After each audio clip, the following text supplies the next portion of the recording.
ஜாதக ரீதியாக வந்து த்ரிஷா ஜாதகம் வந்து முழுக்க முழுக்க சப்போர்ட். அரசாட்சிங்கிறது வேற, அரசங்கிறது வேற. அந்த காலத்தில் அரசன்லாம் 10 பொண்டாட்டி கட்டிட்டாங்க, 100 பொண்டாட்டி கட்டிட்டாங்க, 200 பொண்டாட்டி கட்டிட்டாங்க. இந்த ஜாதகம் வந்து வைப்ரேஷன், யோகத்தை கொடுக்கக்கூடிய சில ஜாதகங்கள் இணையும் போது அவங்களுடைய வளர்ச்சி மிகப்பெரிய அளவில் பூஸ்ட் ஆகும். த்ரிஷா கூட வந்தால் கூட நீங்கள் எடுத்துக்கோங்க. ஏன்னா என்ன முழுக்க நடந்த பிறகு இனிமேலுக்கு முக்காடு எதுக்கு? எனக்கு எவ்வளவோ கஷ்டங்கள், எனக்கு எவ்வளவோ இந்த அவமானப்படுத்தினதெல்லாம் ஒரு பக்கம் இருந்தாலும் எனக்காக கூட நின்ன உங்களுக்கும் அதே மாதிரி கஷ்டங்கள், அதே மாதிரி அவமானங்கள். ஆச்சி மசாலா எந்த சமையலும் ருசி தேடும் ரகசியம் 20 ரூபாய். என்றுமே விஜயை த்ரிஷாட்ட வந்து நீங்க பிரிக்கவே முடியாது.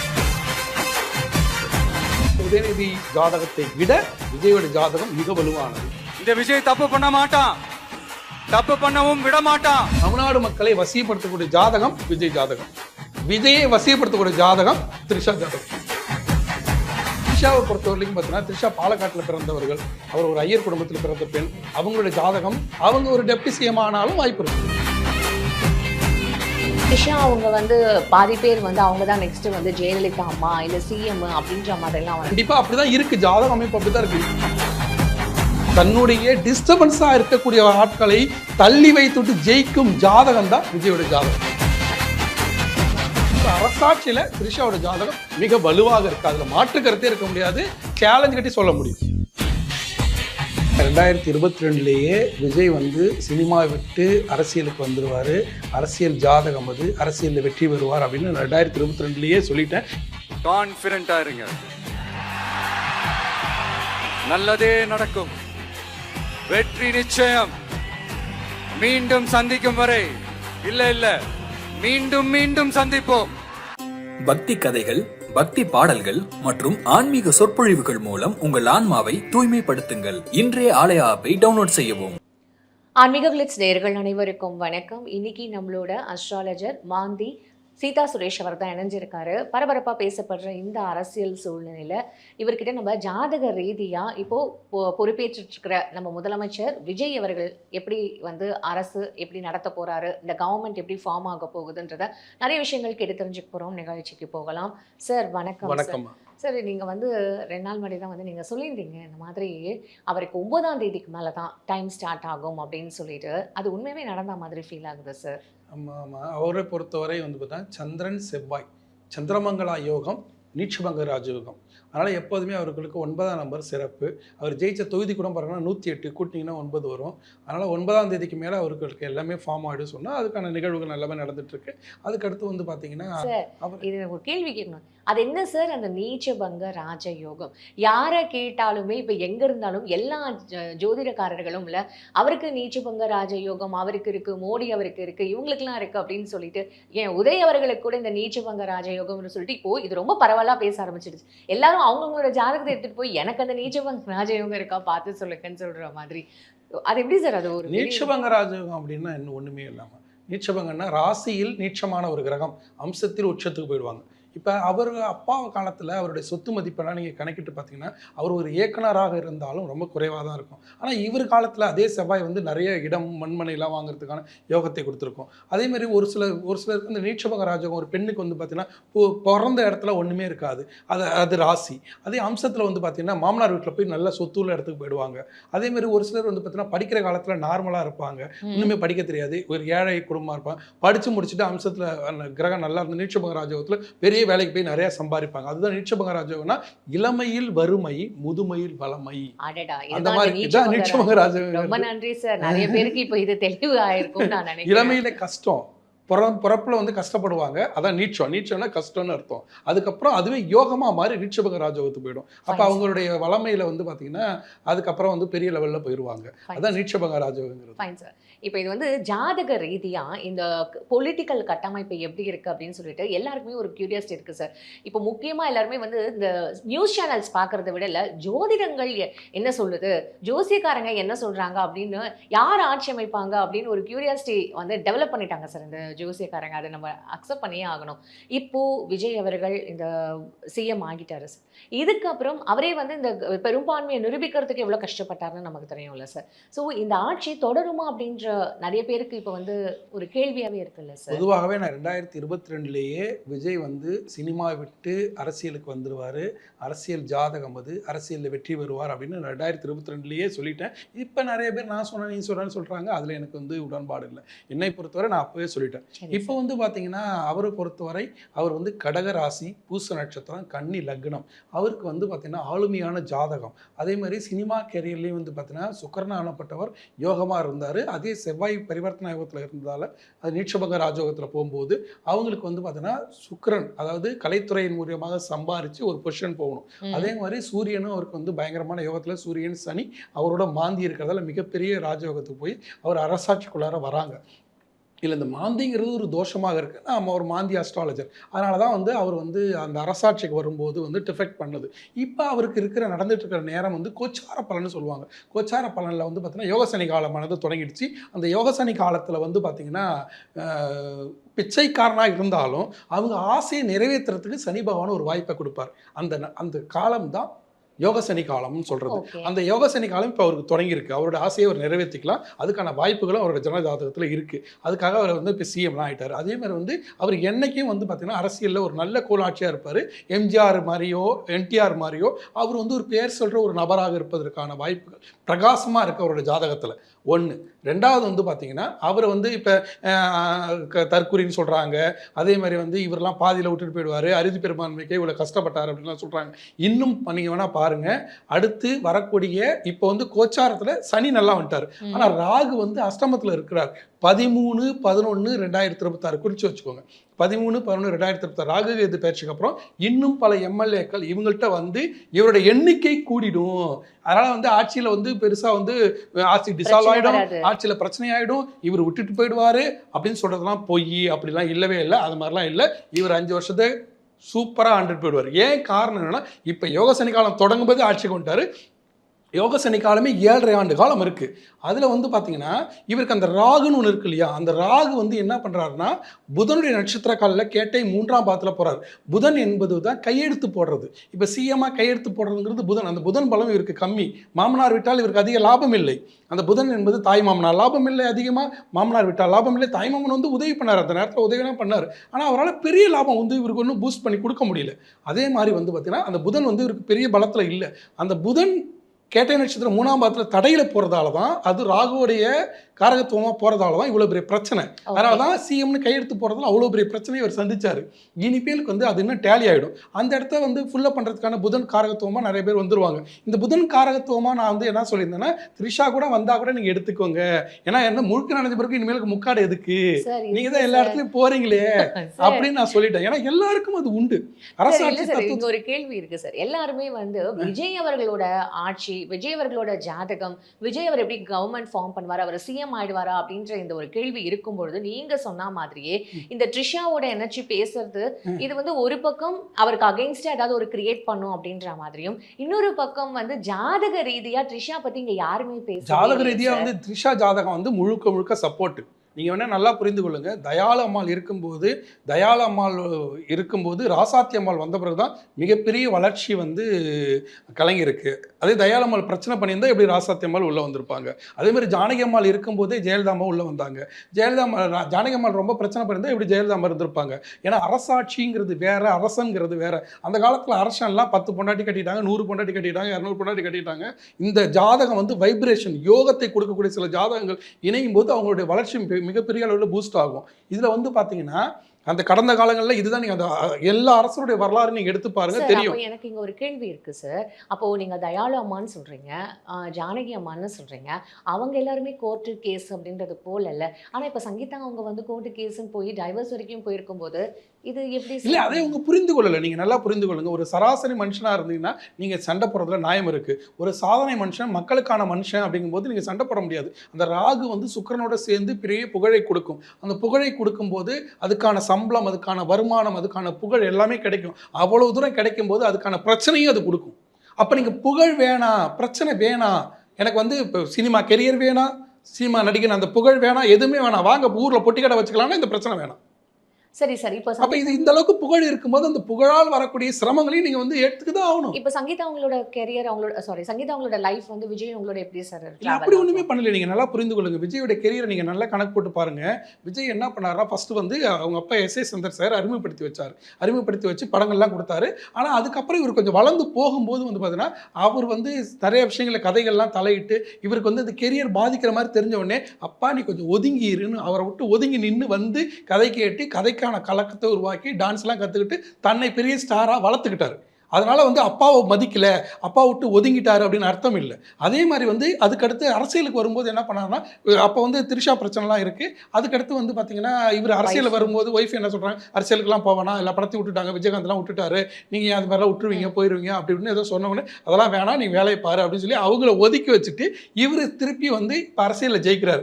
தன்னுடைய டிஸ்டர்பன்ஸாக இருக்கக்கூடிய ஆட்களை தள்ளி வைத்துட்டு ஜெயிக்கும் ஜாதகம் தான் விஜயோட ஜாதகம். அதுக்காக அவங்க விட்டு விலகுறாருன்னு அர்த்தமே இல்லை. சேருவாங்களா சார்? கண்டிப்பா சேர்றதுக்கு வாய்ப்பு இருக்கு. அவங்க நினைச்சுக்கிட்டா இவர் வந்து என்னைக்குமே யாரையும் பகையா நினைக்கிறது இல்லைங்க. இவரை பொறுத்தவரை அவருக்கு டிஸ்டர்பன்ஸா இருக்கவங்களை தள்ளி வச்சு வேலை பார்த்துட்டு இருக்காரு. Fine sir. அவ்வளவுதான். இப்போ த்ரிஷாவோட ஜாதகம் பத்தி சார். த்ரிஷாவை பொறுத்தவரைக்கும் பார்த்தீங்கன்னா த்ரிஷா பாலக்காட்டில் பிறந்தவர்கள். அவர் ஒரு ஐயர் குடும்பத்தில் பிறந்த பெண். அவங்களோட ஜாதகம் அவங்க வந்து 4/5/1983 பிறந்திருக்காங்க. அவங்க வந்து மகர ராசி, உத்திராட நட்சத்திரம். ரொம்ப சிறப்பான ஜாதகம், அரசாட்சிக்கான ஜாதகம். இப்போ இவர் வந்து 7.5 வருஷம் வந்திருக்காரு இல்லையா, இந்த 7.5 வருஷம் முடிஞ்சு அதுக்கடுத்து வந்து இப்போ அவங்க சுக்கிரதசையில் இருக்காங்க. சுக்கிரதசையில் ராகு, இவருக்கு பேலன்சிங் ராகு தான் பிரச்சனை. இப்போ கூட அஷ்டமத்து ராகு இருந்ததால தான் இவ்வளோ பெரிய பிரச்சனை.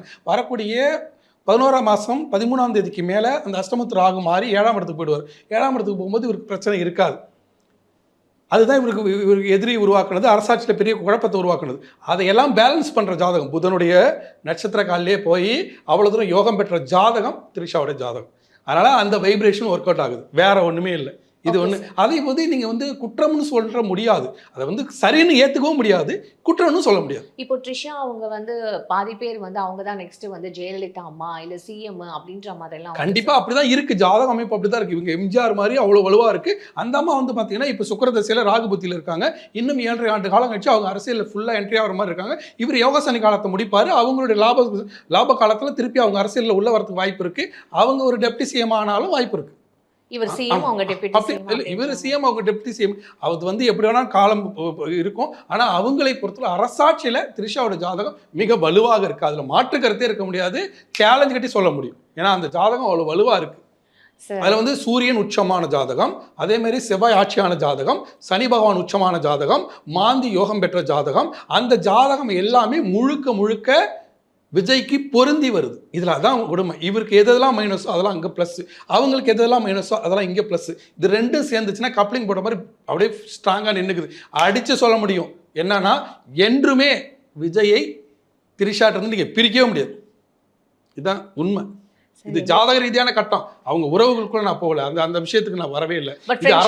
இது ஃப்ரெண்ட்ஷிப், அரசாட்சிக்கான, அரசனுக்கான மாண்பு. இது வந்து நம்ம இதை வந்து தவறா வந்து ரிலேஷன்ஷிப் மாதிரி இல்ல, அதை வந்து அந்த தவறோ சரியோ அந்த பாயிண்ட்டுக்குள்ள நான் வரவே இல்லை. இது அரசாட்சிக்கான மாண்பு. நீங்கள் எந்த வகையிலாவது அரசாட்சியில் பொறுத்தவரைக்கும் ஒரு நட்பை ஏற்படுத்தி அதன் மூலியமாக மக்களுக்கு நல்லது செய்யும் போது அது அரசாட்சிக்கான மாண்பாக போயிடும். இது அரசாட்சிக்கான மாண்பு அப்படின்னு கணக்கு போடும்போது அவர் கூட இருக்கிற ஒரு ஆள், அவரை பற்றி விமர்சனம் வந்துருச்சு அப்படிங்கிறதால அவங்க ஜாதகத்தை ஆய்வு பண்ணும்போது அவங்க ஜாதகம் ஃபுல்லாக சப்போர்ட் பண்ணுது. இவருக்கு அரசாட்சிக்கான ஜாதகம், அவங்களுக்கும் அரசாட்சிக்கான ஜாதகம் மேட்சபிளாக இருக்குது. இது வந்து ஒரு ஜெயலலிதா எம்ஜிஆர் மாதிரி நிற்கிது அப்படிங்கிறத கண்டுபிடிக்கிறோம். சார் இப்போ இப்படி இருக்கும்பொழுது நீங்க 2026ல் இப்போ அவங்க வரல, ஸோ 2031 வரைக்கும் இந்த கவர்மெண்ட் 36 வரைக்கும் இருக்கு. இது 31 வரைக்கும் இருக்கு. ஓகே சார், 31 வரைக்கும் விஜய் அவர்களோட இந்த ஸ்டாண்டர்டான ஒரு கவர்மெண்ட்டை கொடுக்க முடியும்? கண்டிப்பா கொடுக்க முடியும். அவங்களுக்கு தான் நல்லா இருக்கு. யோகாசனி காலத்துல உள்ள வந்திருக்காரு. நீங்க நினைக்கிற மாதிரி வந்து அவர் உடனே நவுந்துடலாம் மாட்டாரு. அவர் ரொம்ப ஸ்ட்ராங்கா இருப்பாரு. மக்களுக்கான கோரிக்கைகளை அவர் எப்படி கோரிக்கை சொன்னாரோ அவர் தான் ஒவ்வொரு அந்த மாநாட்டிலையும் தான் சொல்லியிருக்காரு. சரி சார், இப்போ இந்த கவர்மெண்ட் ஃபார்ம் பண்றதையும் தாண்டி தமிழ்நாடு மக்களுக்கும் இந்த விஜய்க்கும் உள்ள அந்த ஜாதக பொருத்தம் எப்படி சார் இருக்கு? பொதுவாகவே அவர் வந்து தமிழ்நாடு மக்களை வசியப்படுத்துற ஒரு ஜாதகம் தான். ஒரு உதாரணம் சொல்லட்டா? நான் சொன்னேன்னு அது மக்கள் கமெண்ட் பண்ணலாம், அதை பற்றி நான் சொல்கிறேன். தமிழ்நாடு மக்களை வசியப்படுத்தக்கூடிய ஜாதகம் விஜய் ஜாதகம், விஜயை வசியப்படுத்தக்கூடிய ஜாதகம் த்ரிஷா ஜாதகம். முடிஞ்சு போச்சு. லாக் எங்கே போய் மாட்டிக்கிச்சு.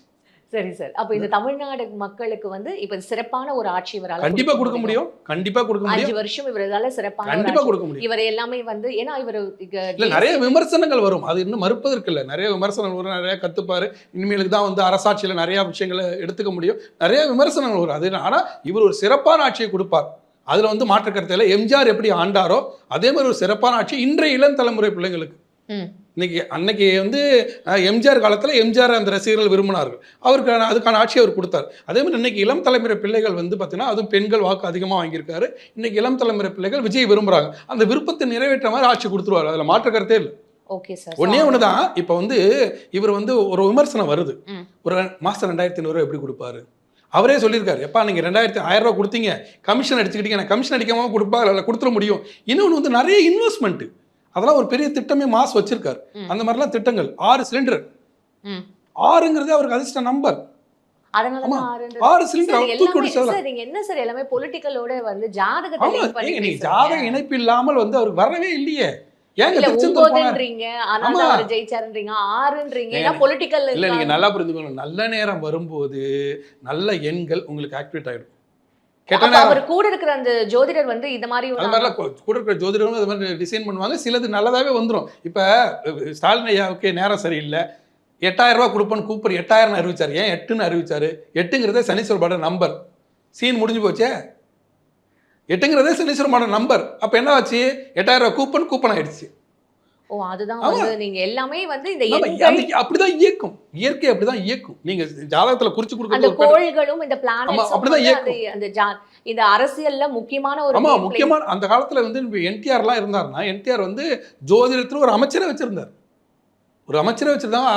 மன்னர்களும் என்ன பண்ணுவாங்கன்னா அமைச்சரவையில ஒரு ஜோதிடரை வச்சிருப்பாங்க. அப்ப இது ஜோதிடத்தை கணக்கு பண்ணி தான் நடக்கும்.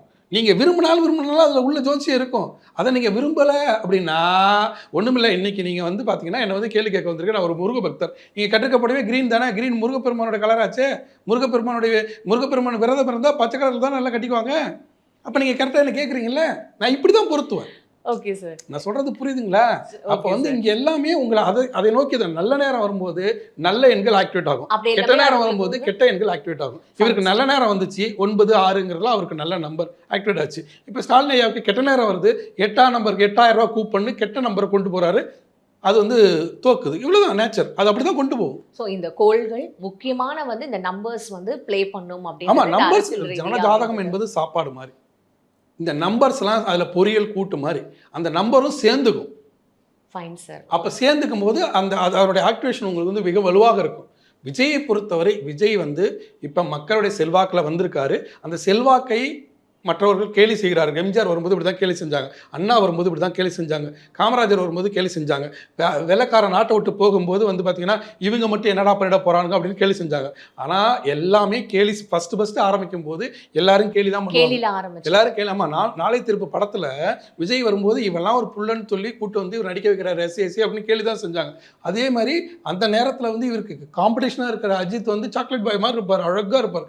அதை எல்லாத்தையும் முறியடிச்சு இவர் டான்ஸ் அது இதுன்னு டே நைட்டாக கற்றுக்கிட்டு அவ்வளோ தூரம் வந்து வந்தார். அதே மாதிரி வந்து இவருக்கு வந்து பார்த்தீங்கன்னா என்னை பொறுத்தவரை நான் பார்த்த அரசியலில் என்னுடைய தலைமுறை அந்த காலத்தில் வந்து கலைஞரை சொல்வார்கள், மற்றவர்கள் என்னுடைய தலைமுறையில் நான் அவருடைய அந்த காலத்தில் நான் வாழ்ந்துட்டு இருக்கேன். அப்படிங்கிறதால என்னை பொறுத்தவரை அவர் வந்து ஒரு குட்டி சாணக்கியன் அப்படின்னு தான் நான் சொல்லுவேன். காரணம் என்னன்னா, அவர் வந்து பார்த்தீங்கன்னா தன்னுடைய கெரியருக்கு இடைஞ்சல்கிறதால அப்பாவை தள்ளி வைத்தார் சினிமாவில், தன்னுடைய அரசியல் கெரியருக்கு இடைஞ்சல்கிறதால தன்னுடைய குடும்பத்தை தள்ளி வைத்து இன்னைக்கு ஜெயிச்சு நிற்கிறாரு. அதுக்கு ஒரு ஃபஸ்ட்டு ஒரு தைரியம் வேணும், ஒரு தைரியம் வேணும். அந்த தைரியத்தோடு வர்றவங்க கண்டிப்பாக மக்களுக்கு ஏதாவது செய்வாங்க. அது செய்யறதுக்கான கிரக அமைப்பு ஜாதகத்தில் இருக்கு. Fine sir. இப்போ எதிர்க்கட்சி தலைவரா உதயநிதி அவர்கள் இருக்கும்போது அவரும் ரிஷபம், அவரும் வந்து இப்போ இந்த நீச்சபங்க ராஜயோகம் அவருக்கும் இருக்கு அப்படின்னு சொல்லும் பொழுது விஜய் வர்சஸ் உதய் அப்படின்னு சொல்லிட்டு ரொம்ப ஒரு ஸ்ட்ராங்கான அது எப்படி சார் இருக்கும்? ஒன்னே ஒண்ணுதான்ப்பா, அவங்க வந்து இதே விஜய் வந்து உதயநிதி வந்து பார்த்தீங்கன்னா நீங்கள் சொல்கிற அதேமாதிரி நீச்சபங்க ராஜயோகம் தான். அவருக்கு யோகாசனி காலம் தொடங்குச்சு.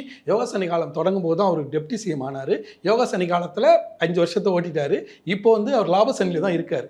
இப்போ அவருக்கு வந்து லாபசனி, அதுவும் லாபசனி வந்து இன்னும் ஒரு 1.5 வருஷத்தில் முடிஞ்சிடும், 2.5 வருஷம் காலத்தில். புரிஞ்சுதுங்களா?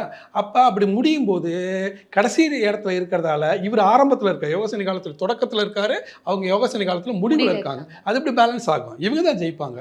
இன்னொன்று வந்து அவங்களை வந்து எதிர்க்கட்சி தலைவராக கொண்டு வந்து இவங்க ஆக்கப்பூர்வமான ஒரு விவாதத்தை கூட நடத்துவாங்க. அதில் எந்த மாற்று கருத்தும் இல்லை. ஆனால் அவர் வந்து இவரை டஃப் பண்ணிடுவார் அப்படின்னு சொல்கிறதுக்கு இல்லவே இல்லை. ஏன்னா முழுக்க முழுக்க உதயநிதி ஜாதகத்தை விட விஜயோட ஜாதகம் மிக வலுவானது. Fine sir. இப்போ இதுலயே அண்ணாமலை அப்படின்ற பர்சன் வந்து எல்லாராலையுமே இங்கே எவ்வளோ பெருசாக பேசப்பட்ட ஒரு பர்சன் நமக்கு தெரியும்ல சார். பிஜேபி அப்படின்றது இங்கே ஒரு பெருசாக பேசப்பட்டதுக்கு அண்ணாமலை கூட ஒரு காரணம்னு சொல்லப்படுது. இப்போ அண்ணாமலை அவரோட ரோல் இந்த இதில் எப்படி சார்? அண்ணாமலையை பொறுத்தவரை அண்ணாமலைக்கும் எடப்பாடிக்கும் ஆகாது. நான் இதை பற்றி ஒரு தனி வீடியோவை ஒரு சேனலில் நான் பேசியிருப்பேன். அந்த எடப்பாடியால் தான் வீழ்த்தப்பட்டார். எடப்பாடி வந்து நான் வந்து பிஜேபியோட கூட்டணி வச்சுக்கணும் அப்படின்னாவே அண்ணாமலை தலைவராக இருந்து நீக்கிங்க அப்படின்னு சொல்லி பண்ணினதால தான் போனார். இன்னொன்று அண்ணாமலைக்கான தளம் இன்னும் இருக்குது. அவருக்கு வந்து இந்த ராகு பலம், ஏன்னா வந்து ராகு என்பது வந்து அவங்க போலீஸ் அதிகாரியாக இருந்தார் இல்லையா, அந்த ராகு பலம், ராகு தேவையில்லாத இடத்துல உட்காந்துருக்கு. வரக்கூடிய அக்டோபருக்கு மேலே அவர் எடுக்கக்கூடிய ஸ்ட்ராட்டஜியே வேற மாதிரி இருக்கும், அவருக்கான தளம் வேற மாதிரி இருக்கும். இப்போ அண்ணாமலை வந்து விஜய் அவரோட சேர்ந்துருவார் அப்படின்னு கண்டிப்பாக வாய்ப்பு இல்லை. வாய்ப்பு இல்லையா? ரெண்டு பேருமே கடகம் ஒன்றா இணைய மாட்டாங்க. கடகம் கடகத்தை ஏற்றுக்கொள்ளாது. Okay sir. இப்போ எப்படின்னா இப்போ வந்து அஜித் கடகம், கடகராசி பூச நட்சத்திரம், அஜித்தும் கடகராசி பூச நட்சத்திரம், விஜய் கடகராசி பூச நட்சத்திரம், அண்ணாமலை கடகராசி பூச நட்சத்திரம். Okay sir. புரியுதுங்களா உங்களுக்கு? ஆனா ஒவ்வொருத்தரும் ஒவ்வொரு ஸ்டாண்ட்ல இருக்கு. அப்படிதான் நிற்பாங்களே ஒழிய அவங்களுடைய தளத்துல தான் அவங்களால நிற்க முடியும் ஒழிய அவங்களை ஈக்குவல் பேரை கொண்டு வர முடியாது. அதனால என்னைக்குமே அண்ணாமலை விஜயும் இணைவதற்கு வாய்ப்பே இல்லை. நான் ஒரு வீடியோவில் ஃபர்ஸ்ட் நான் பேசியிருப்பேன், விஜய் வந்து சீமான் இணைந்து விடுவார்களா அப்படின்னு சொல்லி. நான் அடுத்த நாளே சொன்னேன், விஜய் வேற சீமான் வேற. விஜய் அரசியல்வாதி, சீமான் போராளி. அரசியல்வாதியும் சீமான் அரசியல்வாதியும் போராளியும் எப்படி ஒன்றா இணைவார்கள்? அவங்க இணைய மாட்டாங்க. அவங்க அது இன்னொன்று வந்து அவர் வந்து ஃபுல் அண்ட் ஃபுல் செவ்வாய் வலுவான ஜாதகம், வாய் செவ்வாய். இவர் வந்து செவ்வாய் நீச்சபங்க ராஜயோகம் தான். அதனால இதை பார்த்து தான் நீங்க பேசணும் சார். கடைசியாக ஒரு கேள்வி சார். நீங்கள் ட்ரிஷா வந்துருவாங்க அப்படின்னு சொல்லிட்டீங்க. ஸோ இப்போ இதை பார்க்குற மக்களுக்கெல்லாம் உண்மையாகவே வந்து ஒரு குழப்பமாகவும் இருக்கும், ஒரு நிறைய கேள்விகளும் அவங்களுக்கும் இருக்கும் சார். எனக்கு ஒரே ஒரு கேள்வி தான் இருக்குது. ட்ரிஷா எப்போ வந்து அவங்க இந்த கட்சியில் ஜாயின் பண்ணி அப்புறம் அவங்க எப்போ இந்த மாதிரியான ஒரு பொசிஷன் எடுத்துப்பாங்க அரசாங்கம்? அதுதான் அவரை பொறுத்தவரை 2031 எலெக்ஷன்ஸ் வருது இல்லையா, அதுக்கப்புறம் வந்து அதுக்கப்புறம் வந்து அவங்க ஃபுல்லாக உள்ளே வந்துருவாங்க. 2036 வரைக்கும் அவங்களுக்கு சுக்கிரன் இருக்காரு. 2032 அவங்களுக்கு அரசியல் என்ட்ரி இருக்கு. 32 அரசியல் என்ட்ரி இருக்கு. அதனால வந்து அவங்களை வந்து நம்ம குறைச்சலாம் இடப்பட முடியாது. இவர் வந்துட்டே இருப்பாரு. அவங்க வந்து 32க்கு அப்புறம் விஜய் வந்து தொடர்ந்து எத்தனை வருஷம் ஆழ்வாருன்றீங்க? விஜய் வந்து 5 வருஷம் ஆழ்வாரு. அதுக்கப்புறம் செகண்ட் இன்னிங்ஸ் ஒன்று இருக்குல்ல, செகண்ட் இன்னிங்ஸ் ஒன்று இருக்கு. அது வந்து அந்த நேரத்தில் சில நினைவர்கள், அவருக்கு வந்து குருபலமான ஆட்கள் வேணும். இந்த இப்போ செங்கோட்டையன் வந்தாரு, அந்த மாதிரி ஆட்கள்லாம் வந்தாங்களா, அதான் குரு. அந்த குருபலமான ஆட்கள் வரணும். அந்த மாதிரி குருபலமான ஆட்கள், இன்னும் புதன் பலமான ஆட்கள், இதெல்லாம் வரும்போது இன்னும் வந்து எவ்வளோ நாள் ஸ்டாண்ட் பண்ணுவார் அப்படின்னு நம்ம சொல்லலாம். இப்போதைக்கு வந்து 2031 வரைக்கும் அவர் 32க்கு மேலே இவங்களும் வந்து இணைவதற்கான வாய்ப்புகள் உண்டு. ரொம்ப நன்றி சார். ஏன்னா ஜாதக ரீதியாக யாருமே வந்து ட்ரிஷா அவங்கள பற்றி பேசாதது இன்னைக்கு வந்து எங்களுக்கு சொல்லியிருக்கீங்க. உண்மையாகவே மக்களும் வந்து இதை பார்த்துருப்பாங்க. பார்க்கும்பொழுது அவங்களுக்கும் நிறைய கேள்விகளுக்கு பதில் தெரிஞ்சிருக்கும்னு நான் நினைக்கிறேன் சார். உங்கள் நேரத்துக்கு ரொம்ப நன்றி சார். ஆச்சி மசாலா, எந்த சமையலும் ருசி தேடும் ரகசியம். 20 ரூபாய். பக்தி கதைகள், பக்தி பாடல்கள் மற்றும் ஆன்மீக சொற்பொழிவுகள் மூலம் உங்கள் ஆன்மாவை தூய்மைப்படுத்துங்கள். இன்றைய ஆலய ஆப்பை டவுன்லோட் செய்யவும்.